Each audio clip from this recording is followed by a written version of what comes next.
आंचलिक पाणीपाग केन्द्र आगामी 6 दिन पर पाणीपाग पूर्वानुमान जारी करिछि। एही अनुसार राज्यर अनेक अंचल अपराह्न किंबा संध्यारे प्रबल वर्षा घड़घड़ी एवं कालबैशाखी हेबार संभावना रही। एहाकु दृष्टि रखी पाणीपाग केन्द्र विभिन्न जिला पाई हलदिया सतर्कता जारी करिछि एवं लोकंकु सतर्क रहिबाकु परामर्श देइछि। आजि पाई बालेश्वर, भद्रक, जाजपुर, कटक, पुरी, खोर्धा, गंजाम, सुंदरगढ़, संबलपुर एवं मयूरभंज समेत मोट 21 जिले में घड़घड़ी सहित वर्षा हेबार संभावना रही।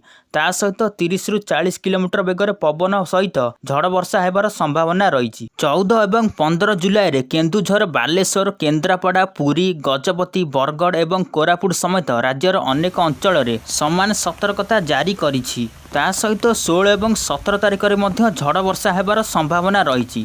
तथापि 18 रु 22 जुलाई पर्यंत पागरे कौनसी बड़ परिवर्तन देखाजिब नाही। आजिर गुरुत्वपूर्ण खबर ओडिशार पुरी जिले में तेलांग अंचल जोठारे पुणी थे बार्ड फ्लू व्यापी। रक्त नमूना संक्रमण निश्चित होगा पर संक्रमण को रोकने प्राय 6000 कुकुड़ा को मारे अभियान आरंभ होईछि। प्रशासनिक अधिकारी तत्वावधान रैपिड रेस्पॉन्स टीम द्वारा यह अभियान चली। तेलांगर 11टी गाँव में बार्ड फ्लू संक्रमण मिली, जहाँ जोगु बहु संख्यक कुकुड़ा मरुछंती। प्रशासन अंचल 10 किलोमीटर परिधि मध्य विक्रय उपर रोक लगा जाइछि। एही नूतन लहरी चाषी आउ एक बड़ समस्या पलटिछि।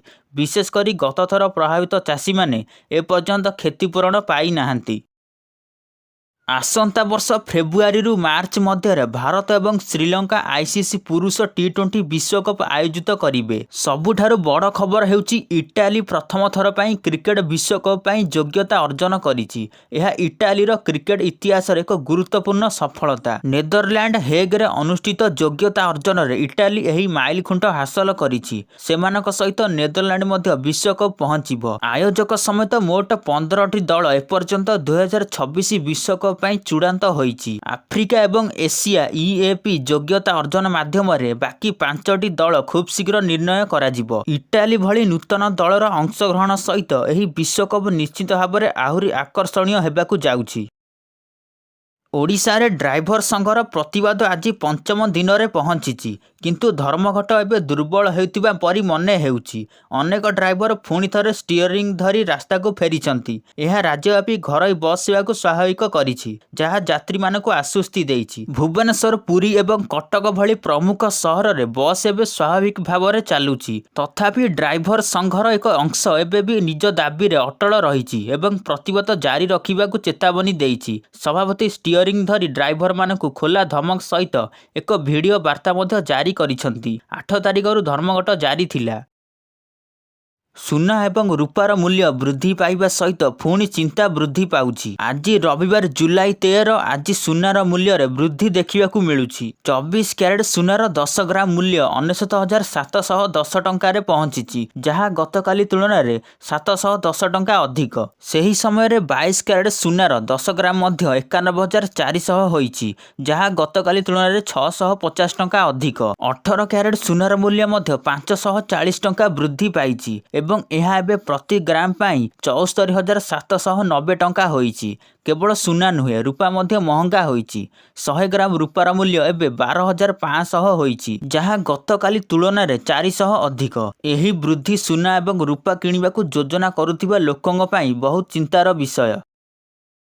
सुभद्रा योजना को नहीं आसिला बड़ खबर। सुभद्रा योजनार तृतीय किस्ती आकाउंट रे खूब शीघ्र आसुची। सुभद्रा योजनार तृतीय किस्ती 1 कोटी रु अधिक महिला को आकाउंट को आसीबो। राज्य सरकार यार तारीख स्थिर करि सारिछंती। पूर्वरु हिताधिकारी माने 2टी किस्ती रे 10,000 टंका पाई सारिछंती। एबे किछि दिन परे तृतीय किस्ती सीधा सड़क सेमानक आकाउंट को आसीबो। सरकार को घोषणा अनुसार एही तृतीय किस्ती राखी पूर्णिमा अर्थात अगस्त 9 तारिख रे उपलब्ध हेबो। एथर 15,000 टंका आकाउंट को आसीबो, किंतु एही टंका केवल योग्य हिताधिकारी को दियाजिबो। उपमुख्यमंत्री प्रभाती परिडा कहिसंती जे हिताधिकारी मानकु चिन्हट करिबा पई घर घर बुली जांच कराजिबो, जहा द्वारा जे कोनोसी योग्य महिला एही योजनार बाद न पड़ंती।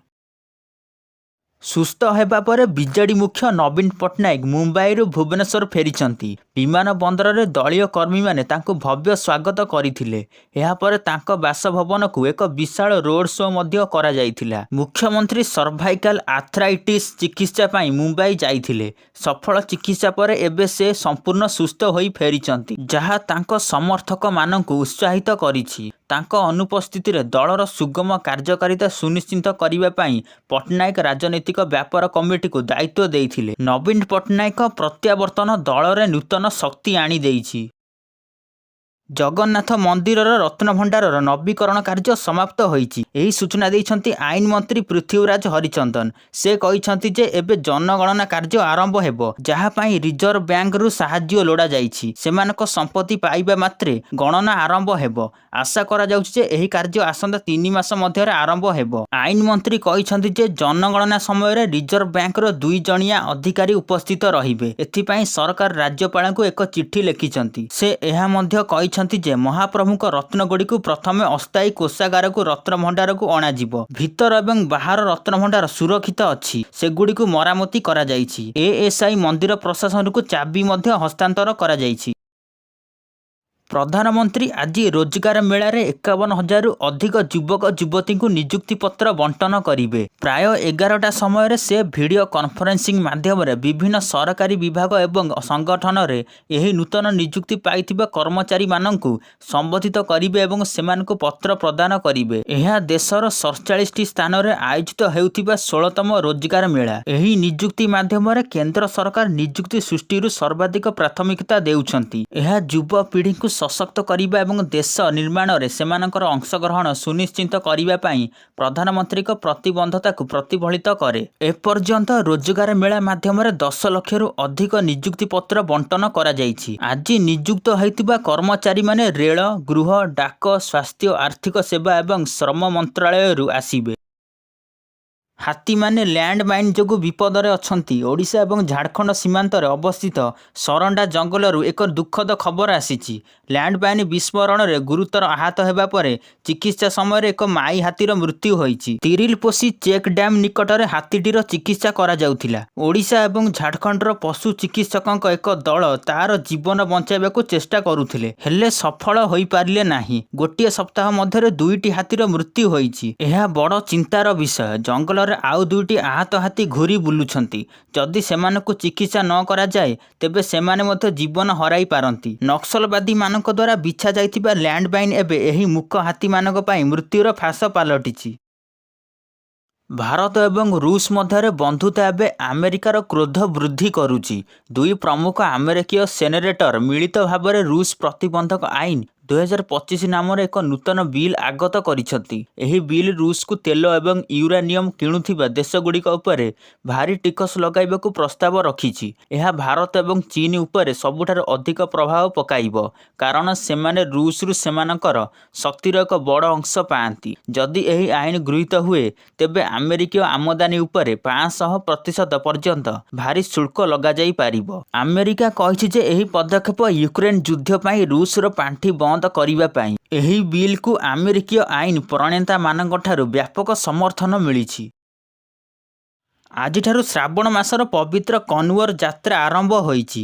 ହରିଦ୍ୱାରର ହର୍କି ପାଉଡ଼ିରେ ବୋଲବମ୍ ଏବଂ ହରର ମହାଦେବ ଧ୍ୱନିରେ ସମଗ୍ର ପରିବେଶ ଗୁଞ୍ଜରିତ ହେଉଛି, ଯେଉଁଠାରେ ସାରା ଦେଶରୁ ଶିବଭକ୍ତ ଗଙ୍ଗାଜଳ ନେଇ ବାହାରିଛନ୍ତି। ଏହା ସହିତ ଆଜି ଅମରନାଥ ଯାତ୍ରାର 7ମ ଦିନ, ଯେଉଁଠାରେ 1 ଲକ୍ଷରୁ ଅଧିକ ଭକ୍ତ ବାବାଙ୍କୁ ଦର୍ଶନ କରିଛନ୍ତି।